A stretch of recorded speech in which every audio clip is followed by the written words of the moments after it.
नमस्कार, आप देख रहे हैं वीके न्यूज और मैं दुष्टुर उपाध्याय। आतंकी मुल्क पाकिस्तान अपनी नापाक हरकतों से बाज नहीं आ रहा है।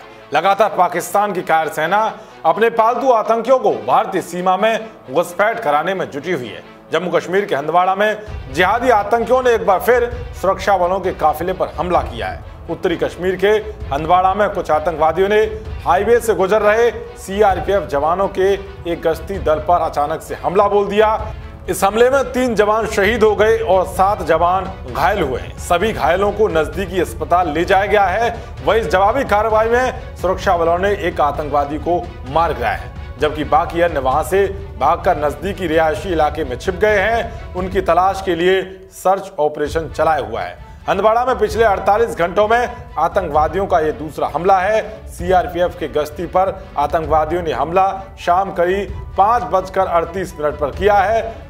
कश्मीर में अपने पैर जमा रहे आतंकी संगठन द रेजिस्टेंस फ्रंट ने इसकी जिम्मेदारी ली है। उन्होंने कश्मीर की एक न्यूज एजेंसी में फोन कर इस बात की सूचना दी है कि हंदवाड़ा में सीआरपीएफ गश्ती दल पर उनके संगठन के सदस्यों ने ही हमला किया है। पुलिस से मिली जानकारी के मुताबिक सीआरपीएफ की 92 बटालियन का एक गश्ती दल जब हंदवाड़ा से गुजर रहा था, तभी बंगाम करालगुंड इलाके में छिपे कुछ आतंकवादियों ने जवानों पर हमला बोल दिया। अचानक से किए गए इस हमले में 2 जवान मौके पर ही शहीद हो गए, जबकि 7 अन्य गंभीर रूप से घायल हो गए। जवाबी कार्रवाई में एक आतंकवादी के मारे जाने की सूचना है। हमला के तुरंत बाद वहां से फरार हुआ आतंकी बंगाम इलाके में छिप गए हैं। हमले के कुछ ही देर बाद पुलिस के एसओजी, सेना और सीआरपीएफ की टीम मौके पर पहुंच गई और उन्होंने बंगाम इलाके की घेराबंदी कर ली है।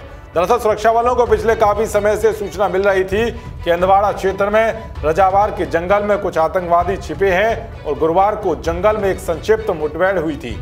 शनिवार दोपहर के आसपास चंगी मुल्ला गांव स्थित एक घर के भीतर आतंकवादियों की मौजूदगी की सूचना मिलने के बाद कर्नल आशुतोष शर्मा ने अपनी टीम के साथ मिलकर घेराबंदी की और तलाशी अभियान चलाया। इसी दौरान आतंकियों ने फायरिंग शुरू कर दी। बाद में सुरक्षा बलों ने बंधक बनाए गए लोगों को सुरक्षित बाहर निकाला, लेकिन इस दौरान 2 जिहादी आतंकियों को मौत के घाट उतारते हुए मेजर आशुतोष शर्मा, मेजर अनुज सूद सहित 5 सुरक्षाकर्मी शहीद हो गए।